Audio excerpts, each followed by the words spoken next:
को दिया। धन्यवाद। उत्तर प्रधान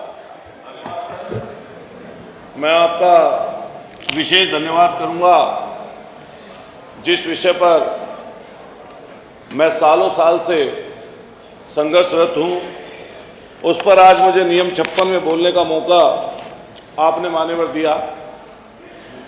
हम लोग इस सदी की सबसे बड़ी त्रासदी कोरोना को अभी बहुत नज़दीक से मान्यवर देखे हैं। वो ऐसा समय था जब सड़कें सुनसान थी, ऐसा लग रहा था कि जैसे सब कुछ थम सा गया, रुक सा गया। लेकिन उन्हीं सड़कों पर हमने लोगों को रोते हुए देखा, मान्यवर बिलखते हुए देखा, और वो पीड़ा, वो कष्ट जिसने अपने लोगों को मरते हुए देखा है, उससे ज़्यादा बेहतर तो कोई नहीं समझ सकता। मैंने भी मान्यवर अपने परिवार के एक सदस्य को खोया उस कोरोना में। हमारे बड़े भाई ताऊ जी के लड़के जो हमारे पिता समान थे, उसी कोरोना की त्रासदी में चले गए। और ना जाने कितने परिवार ऐसे हैं जिन्होंने अपनों को खोया। किसी माँ ने बेटा खोया, किसी पिता ने अपना बेटा खोया, किसी बहन ने अपना भाई खोया, और हर जगह पूरे देश में, पूरे विश्व में त्रासदी थी। लेकिन ये 25 करोड़ की आबादी का प्रदेश, जिसमें अपार क्षमताएं हैं, बड़े बड़े मेडिकल कॉलेज में इंफ्रास्ट्रक्चर बहुत महत्वपूर्ण है, बहुत बड़ा है। हमने सिलेंडर की कमी, ऑक्सीजन सिलेंडर की कमी के कारण लंबी लंबी लाइनें देखी, और वो सारी पीड़ा, वो सारा कष्ट देखा। और शायद मान्यवर जितने यहाँ पर सदस्य दर्शक दीर्घा में आदरणीय पत्रकार सब साथी बैठे हैं, ऐसा कोई ना कोई सगा संबंधी, जानकार, पड़ोसी, गांव का कोई ना कोई सदस्य सबने खोया है। जब इतनी बड़ी त्रासदी हम लोगों ने देखी, उसके बाद में भी सरकारी प्रशासन, सरकारी व्यवस्थाएं, सरकारी स्वास्थ्य व्यवस्थाएं इस कदर खराब हैं कि वो हर दिन कोई ना कोई ऐसी फोटो, ऐसी पिक्चर कहीं मोबाइल पर, कहीं टीवी पर, कहीं अखबारों में हर दिन दिखाई देती। हमें जब अभी कुछ दिन पहले झांसी में नवजात 11 बच्चों की जलने के कारण मृत्यु हुई, उसमें गोरखपुर की याद हम लोगों को आई, क्योंकि गोरखपुर में भी एक बड़ी त्रासदी हुई थी कुछ साल पहले। लेकिन जब गोरखपुर के बाद आपके झांसी के मेडिकल कॉलेज में इतनी बड़ी त्रासदी हुई, और उसके बाद में जो लीपापोती उस पर हुई, वो मान्यवर बहुत अफसोसजनक है। और उसके बाद में संवेदनहीनता की वो सारी हदें पार हो गई, जब वहां पर तो लाशों में बच्चियां, जिनकी माएँ थी, जिनके बच्चे थे, उनकी माएँ बिलख रही थी। पूरा झांसी और पूरा प्रदेश कोराम में था। वहां पर माननीय डिप्टी चीफ मिनिस्टर साहब के लिए कली बिछाई जा रही थी, पर्दे बदले जा रहे थे, और ऐसी व्यवस्था की जा रही थी कि ना जाने किस चीज के लिए माननीय मंत्री जी आ रहे हैं। और क्या सोचा होगा जिला अस्पताल के प्रशासन ने, और क्या सोचा होगा वहां के स्थानीय प्रशासन ने, जो इस तरह की व्यवस्था करके दी। लेकिन आज तक मान्यवर उन विभाग के लोगों पर, और खास तौर से जो वहां के प्रिंसिपल थे, एनएस सेंगर, जो वहां पर प्रिंसिपल थे, और प्रिंसिपल होने के नाते जिनकी सबसे बड़ी जिम्मेदारी थी, आज तक कार्रवाई के नाम पर मान्यवर उनके ऊपर सिर्फ यह किया गया कि वो लखनऊ से अटैच कर दिए गए। मैं आपके माध्यम से माननीय मंत्री जी से कहना चाहता हूं, उस अस्पताल में प्रिंसिपल साहब के साथ साथ ऐसे कई डॉक्टर हैं जो प्राइवेट प्रैक्टिस में ही नहीं बल्कि प्राइवेट अस्पताल वहां पर संचालित कर रहे हैं। इसलिए उनकी जितनी भी सोर्सेस हैं, जितनी उनकी विद्वानियत है, जितना उनको काम वहां अस्पताल में करना चाहिए मान्यवर, वो सरकारी सुविधा नहीं दे पा रहे। और यहां तक कि मैं आपको बता दूं जानकारी के लिए, प्रिंसिपल साहब श्री हॉस्पिटल चला रहे हैं, डॉक्टर राजकुमार वर्मा आपके हॉस्पिटल चला रहे हैं, doctor Kuldeep Chandel sunshine hospital चला रहे हैं, डॉक्टर हमारे आशीष जी राजपूत आपके सनोज हॉस्पिटल चला रहे, डॉक्टर संगीता राठौर वहां मां वैष्णो हॉस्पिटल चला रही हैं। तो मैं मान्यवर ये कहना चाहता हूं आपके माध्यम से कि ऐसी परिस्थितियों के बावजूद भी ऐसा क्या दबाव है, ऐसी क्या चीजें हैं इतनी बड़ी त्रासदी के बाद भी जिससे पूरा देश हिल गया हो, और वहां पर अभी तक उनकी जिम्मेदारी तय नहीं की गई, बल्कि प्रशासन ने एक एक पल्ला झाड़ लिया कि ये आग शॉर्ट सर्किट से लगी है। लेकिन मान्यवर वो जो वहां पर साक्षात थे उन्होंने ये बताया कि जो ऑक्सीजन के आपके वहां पर नर्सरी बनी हुई थी, और नर्सरी के लिए माननीय मंत्री जी ये बात जानते हैं, ये बताएंगे, आपके माध्यम से आपसे पूछना चाहता हूं कि उस नर्सरी में एक बच्चे की जगह पर 2 बच्चे लेटा दिए जाते थे। उस ऑक्सीजन सिलेंडर से पाइप हट गया, पाइप हटने के कारण वहां पर नर्स पहुंची, उसे जैसे माचिस की तिल्ली जलाकर कोशिश की कि उस पाइप को गर्म करके चढ़ा दूं उस पर ऑक्सीजन के सिलेंडर पर, वो जैसी ही तिल्ली लगाई वो आग में तब्दील हो गया, और इतनी बड़ी लापरवाही के कारण 11 बच्चों की, नवजात बच्चों की वहां पर मौत हुई। लेकिन आज तक जांच में ढांक के 3 बार, इसमें मान्यवर कुछ अभी तक नहीं हो पाया। मैं आपके माध्यम से कहूंगा कि माननीय मंत्री जी जांच करा ले, और करा ली होगी आपने, कि ऐसी स्थिति क्यों आन पड़ी, और आपकी नाक के नीचे यहां पर माननीय अध्यक्ष जी, माननीय मंत्री जी की नाक के नीचे 3 बड़े अस्पताल हैं लखनऊ, यहीं पर पीजीआई हो, केजीएमयू हो, चाहे आपके लोहिया हॉस्पिटल हो, आप वहां पर जाकर व्यवस्था देखिए। वहां के कर्मचारी सिर्फ न केवल लखनऊ के, मान्यवर पूरे उत्तर प्रदेश के सरकारी अस्पतालों पर, मेडिकल कॉलेजों पर एम्बुलेंस लगी हुई है प्राइवेट अस्पतालों की, और वहां पर मरीजों की खरीद फरोख्त होती है। आज ही चले जाए माननीय मंत्री जी और यहां पर जाकर देख लें, प्राइवेट अस्पतालों की एम्बुलेंस खड़ी होंगी, और उन प्राइवेट अस्पतालों वाले लोग इनके कर्मचारियों को मोटा पैसा देकर, कमीशन देकर, वहां पर इमरजेंसी में जो ऐसे लोग होते हैं जो 3-3 दिन तक वहां पर इमरजेंसी के बाहर पड़े रहते हैं, और ऐसी स्थिति इमरजेंसियों के सामने है कि वो गाड़ी में लेते रहेंगे, एम्बुलेंस में वाले लेते रहते हैं। ऐसी व्यवस्था है कि उनको मरीजों की फिर खरीद होती है, और प्राइवेट अस्पतालों में वो लोग चले जाते हैं। मान्यवर आपके माध्यम से कहना चाहता हूं, अभी मेरठ का एक वाक्य है, माननीय मंत्री जी को सूचना उसकी हुई होगी। वाक्य क्या है, एक प्राइवेट हॉस्पिटल में एक बच्चा जना, एक महिला ने बच्ची हुई, बच्ची होने के बाद उसने फोन घर पर किया, उसके पति ने ये कहा कि बच्ची हुई है, मुबारकबाद, और बच्ची की जैसे मुबारकबाद दी, और जैसे ही महिला लिफ्ट के अंदर गई, लिफ्ट टूट गई, और लिफ्ट टूटने के बाद में वही महिला उसी लिफ्ट में दुर्घटनावश मौत हो गई। माननीय अध्यक्ष जी, ये जो घटनाएं बताई जा रही हैं मान्यवर, इसकी सूचना तो होगी नहीं। एक निश्चित घटना होनी चाहिए, तात्कालिक हो, निश्चित हो।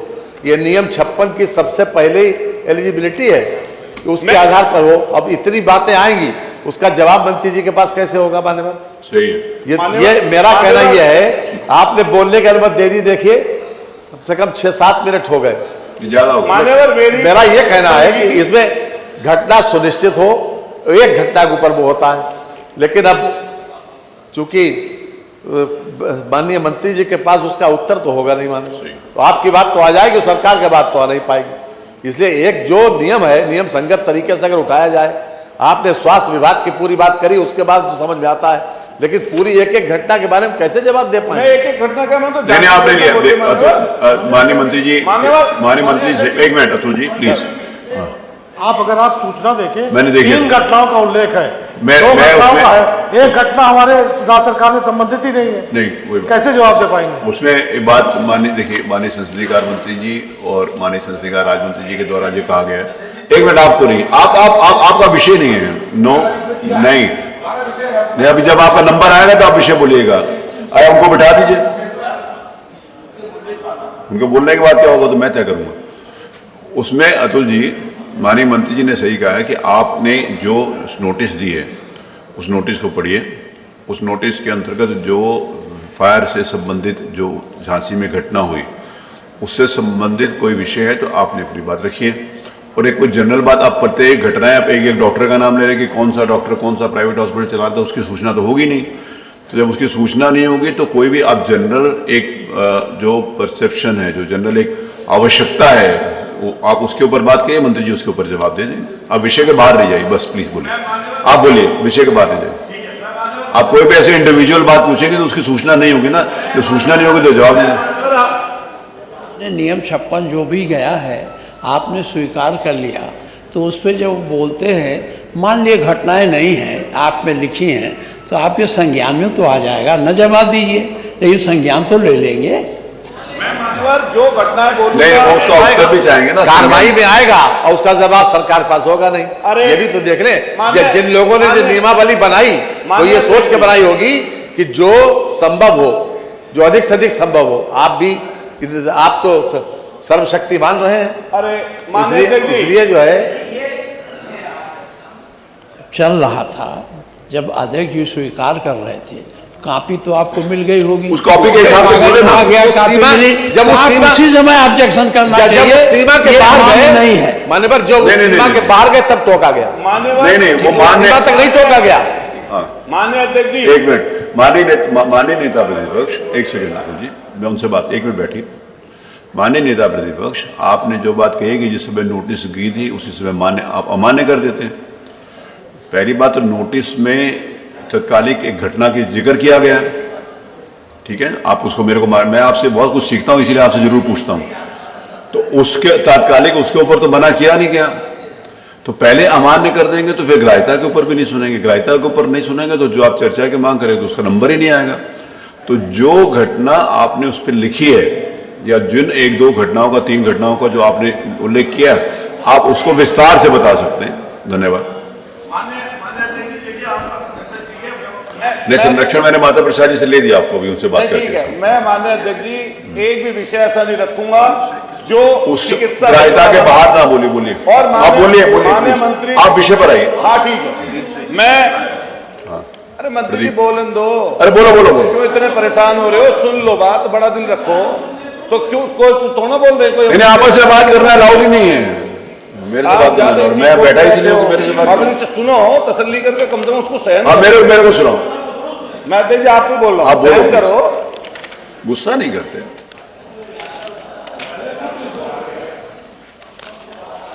अब राजाओं को तो अधिकार है। मैं अध्यक्ष जी आपसे कहना चाहूंगा, आपके माध्यम से हमारे यहाँ सुनिए, सुनने की क्षमता रखिए, आप विषय के बाहर नहीं बोलिए, मेरे को बताइए। मैं माननीय अध्यक्ष जी आपके माध्यम से कहना चाहता हूं कि पता नहीं क्या परेशानी है, क्या दिक्कत है, क्या प्रॉब्लम है। अगर हम जो ये विषय उठा रहे हैं, अगर जनता के ना हो, जनहित के ना हो, स्वास्थ्य विभाग से जुड़े हुए ना हो, और यहाँ पर जो बातें चलती हैं, जिस तरह के जवाब सामने से आते हैं, माननीय मंत्री जी जब बोलेंगे क्या सिर्फ इसी बात पर बोलेंगे? माननीय मंत्री जी पुरानी चीजों का पूछोगे तो इधर बोलना पड़ेगा। माननीय मंत्री जी, अब ये आपका टाइम हो रहा है 10 मिनट। मैं आपके माध्यम से माननीय मंत्री जी से कहना चाहता हूं कि आपके यहाँ पर Uttar Pradesh corporation medical supply के लिए एक संस्था बनी है, वो संस्था का गोदाम एयरपोर्ट के पास है। आप हमारे जो विधायक जी हैं, रागनी जी ने बताया कि आप छापे काफी लगे। आगरा में 20 साल से दवाई की सप्लाई करने वाला व्यक्ति पकड़ा गया, और 20 साल से कर रहा था सप्लाई, आपके सामने भी कर रहा होगा। हमारे खुद के मेरठ के सरदना में मान्यवर खड़िया होती थी, खड़िया की दवाई बनाकर करोड़ों रुपए का माल अभी बरामद हुआ, खड़िया से दवाई बना रहे थे। तो मैं आपसे कहना चाहता हूं कि जो आपका ये medical supply corporation Uttar Pradesh बना है, इसमें आपकी जो दवाई रखने का प्रबंध, जिसके लिए मेडिकल सप्लाई कहां से आ गई? नोटिस तो पढ़ो मेरे भाई। दवाई मान्यवर कुछ इससे संबंधित कुछ बोलेंगे नहीं, व्यवस्था कुछ नहीं बोलोगे तो फिर बैठ जाओ, तो इनसे बोलने दीजिए मान्यवर। अरे जबरदस्ती बार आप टोक देंगे, फिर मान लिया क्या बोला जाएगा। मेरी बात सुनो, आप ये जो खड़िया वाली बात करो तो आप उसकी अलग से दवाई के उनके पास उसका कोई जवाब नहीं होगा ना, दवाई के संबंधित बता रहा हूँ ना उस चीज के लिए।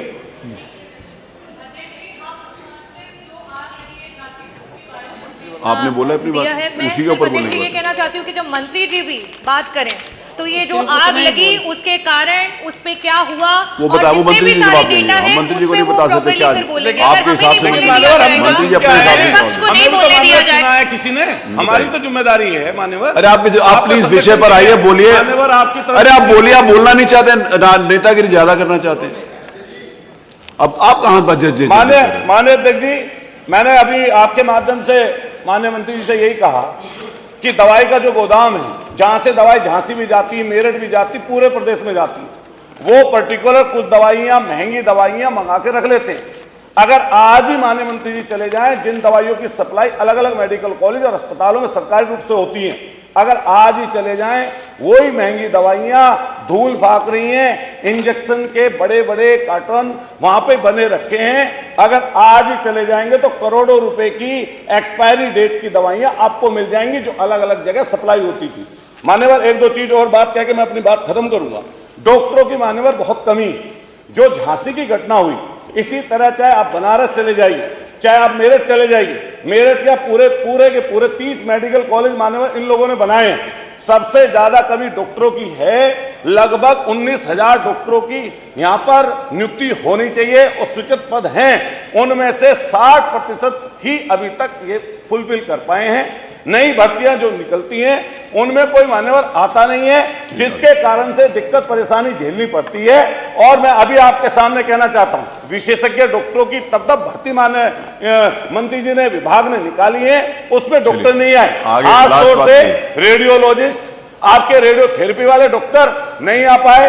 और इसमें सबसे ज्यादा पेच मान्यवर ये फंसा हुआ है कि सैलरी का निर्धारण ठीक तरीके से नहीं हो पाता। मैं एक चीज और मान्यवर कहूंगा आपके माध्यम से कि जो हमारे मेरठ का मेडिकल कॉलेज है, उसमें लगभग 3 से 4 हजार रोजाना की ओपीडी होती है। और जिस तरीके से जैसे ही झांसी में एक कांड हुआ, जैसी मौत हुई बच्चों की, अलग अलग जगह जो नर्सरी थी, हमारे यहां पर भी नर्सरी थी, उसमें भी एक एक की जगह 2-2 बच्चे रखे जाते थे, एक के स्थान पर 2 बच्चे रख दिए जाते थे।